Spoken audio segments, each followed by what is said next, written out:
You ever wonder where you're going in your life and you just don't know where, about what direction, how to change the situations? You wake up cussing, you wake up fussing, you wake up complaining, and then sometimes you're like, I gotta go through this again. Well, I used to be there. I used to be a person who woke up cussing. I woke up cussing and went to bed cussing. Yes, I did. And you know what? It wasn't a good thing. And what I realized one day, I said, oh my goodness. I said, now I'm coming to the Lord. I'm a Christian, as they say. And I'm like frustrated. And I was like, you know what? You can't be doing that. You're trying to get your life right. How you gonna be cussing at people? And I wasn't cussing at people, but in my head, I'm cussing. And then I would start, and I found myself saying, I don't care, I don't care. And I saw it as, for me, when I was saying I don't care, I was like, the more I said I don't care, the more it seemed like things got worse. All of a sudden, I could see it when I mentally go back and think about when I was cussing and saying I don't care. I literally, within a week or 2 week span, I saw me getting more angry and angry and angry. And I could see myself driving. And then this one specific street, and I caught myself. And I was like, something wrong here. Because I felt like this big burden just on my shoulders, like, what are you doing? I don't care. And I said, you better not say that no more. You better not say that no more. And I flipped it right back. Yes, I did. I did not wait. So if you find yourself sometimes cussing and fussing, a lot of times there's a lot going on mentally. So we use things we've been taught and we heard in life thinking that's going to be a result. But I'm going to tell you something. When you're trying to get your life right, you can't go around cussing. Because one thing about cursing, I found out in the scriptures, you cursing yourself. You cursing other people because what you put out is going to come back on you. You may not think so, but I have found that out in my life. It actually, my mom was always telling me first, words of spirits. I was go, oh, okay, Mom, okay. You know, and then I found myself, the more the words I would say, the words of God. And I had to take note of that. And I was older. I had kids by then. And then, as I read the scriptures, it talked about the word. It talks about the Lord Jesus is the word. So I was like, oh my goodness, let me change up my, my talk. And then I met one of God's servants, and she was like, Sister Fern, you ever think about, your attitude? And then when I wanted to be active in the ministries and stuff, and the Lord was teaching me, and He told me you can't minister because there were some things that I needed to have worked out in my life, and I needed to be worked. How could I help somebody else if I got issues of my own? And one of the things was my attitude. And as the woman of God was explaining to me, she said, and I'm going to talk as a woman of color, a black woman. We as black women, and people, I know I'm going to get the comments, but I'm going to tell you what the deal is. When we get to talking and our head be moving and bobbing, and I'm going to tell you, and I used to watch people do that from a little girl up.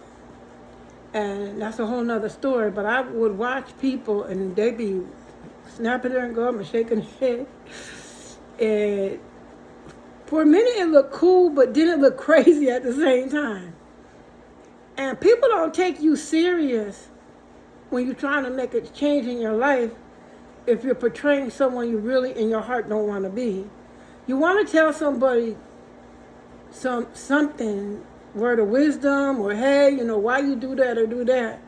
But God wants us to conduct ourselves in a certain status, in a certain way. And for a long time, when He was telling me through His servants, you got to check that. You got to fix that.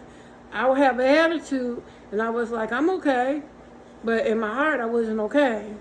I was broken. I was going through a lot of things. So if you find yourself going through some things, check your conduct. Check your attitude. Because one of the things going into the world already projects that black women We have an attitude. Yeah, we do. You know, it gets to be tough when you are always messed with. And when you use it as a weapon, a protective thing to protect yourself so people don't mess with you. And but God, if we trust in God as our Lord and our Savior and our protector, we have to trust that He's gonna watch over us, because He don't want us out here conducting ourselves in that manner. If we call ourselves queens, and I began to look at, well, what is her conduct? What does she look like? Because in the kingdom of God, we have kings and we have queens, and the kingdom of God, He's a ruler. So if we want to be a queen and walk as a queen walks, we don't be out there snapping our neck and chewing the gum and cussing people out. Because when I stopped cussing and the Lord delivered me from cursing, I began to hear what it really sounded like, and it didn't sound good. So I'm telling you, as an older black woman, my sisters, we got to get it together. You know, sometimes we don't want to hear things because the truth hurts. But when you accept the truth and receive the truth and hear the truth, you begin to act differently. You want to be seen in a better light, a better stature. You want to be invited to some place. And those are the doors that God will open, but we got to get in position to take and carry ourselves in that mantle of women of God. And, you know, I remember another cussing situation. I was in the Walmart, and there was some young folks came up behind me, and the guy, I mean, he was cussing. He was, I mean, just not cussing nobody out, but he was just cussing and fussing in conversation. And I stood there as long as I could because it was busy. And I politely turned around and I said, "Excuse me." I said, "Why are you cussing?"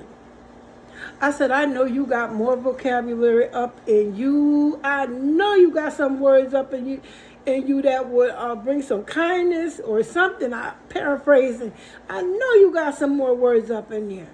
I don't know what's going on, but it cannot be basically that bad. Whatever I said to him, it was like, hey, you're not even reverencing an elder, whether I'm your mother, your aunt, your grandmother, a woman, anybody. Now, he was with two females.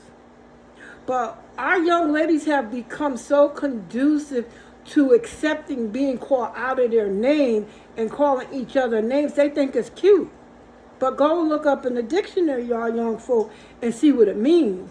If you like being called out of your name and it's cool with you, that's sad. Because you better than that. You're better than that. You don't have to accept somebody calling you out of your name because your mother already named you. And she didn't name you nothing out of your name. That's your name. I don't care if it's Ruby. Your name is Ruby. Honor Ruby. God honors our names because He knows in glory, He knows us by our names.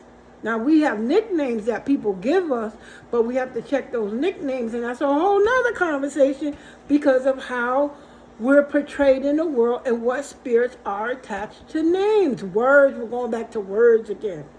So be mindful of the words and the names that you say or you call your children or your grandchildren, because there's spirits that are attached to names. Be mindful of that. So to make ensure is, let's get it together. Begin to respect ourselves first. I'm not asking you to respect anybody else. But if you start with respecting yourself, it will flow over to respecting other people. And if people call you out of your name, if that's not your name, you don't have to answer. I heard a woman of God says that these people were calling her sons out of their name, and she told them, she said, I told them, turn around. She said, I told them, is that your name? Did I name you that? Then you don't respond to them. The devil wants to provoke people. He wants you to come out of character, but God has put you in a position that when you're seeking after Him, your name ain't dog, cat, rat, mouse, pig. That's not your name. You respond to your name. That's the character you're supposed to be representing, and not cursing and fussing and all of that. So I come on here as Miss Fern to you, whether you're my daughter, my granddaughter, my sisters. You don't have to come outside of who God made you to be somebody else, because that's what they say your name was.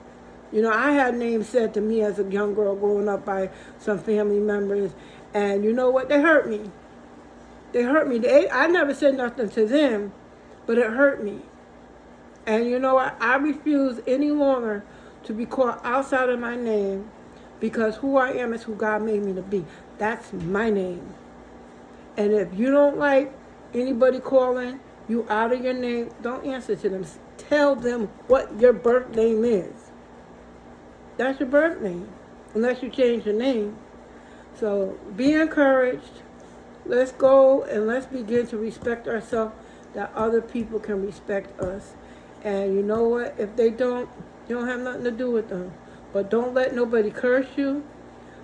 There's enough daggone curses, family curses, generational curses, but they can be, God can bring them back. God can bring you back to your original state. And you can break those generational curses. You can break them by having a right attitude, right moral movements, and God can break those off of you and take them either off of you, out of you, but break those generational curses so you can begin to walk in righteousness and have the conduct God wants you to have and who God called you to be, and begin to change and move. So this is a word of encouragement to you. You don't have to take down off of nobody, but you respect yourself. And if they're not going to respect you, you have to move aside. I can't deal with you. Set boundaries. I don't care who it is, set boundaries. First of all, the boundary for yourself, and love yourself. And teach your children to love themselves. And teach them that they don't have to, I don't care who call you what, cast dog, and begin to have these conversations with your kids. This is what I named you, and this is what people are to call you in the spirit of respect. And if they don't respect you, too bad. They're going to miss. Because as you elevate in Christ, and as you elevate and move forward in the kingdom of God, you will begin to say, you know what? I ain't taking that. I ain't having it, and I ain't taking it. So you could smoke, puff, blow smoke all over the place and stuff. It don't make me no matter, because I'm going forward. So my sisters and my brothers in Christ, love yourself. Love who God called you to be. And there's room at the top. It's not a race. It's what they call it. It's not a sprint. It's a marathon. Slow and steady. But be encouraged, and I will be talking to you later. If you have a comment, please subscribe. Put it in the comment, and I'll get back to you. So you have a great night, and I will be talking to you again. This is Miss Fern from FML Diversify. Have a great one, and talk with you later.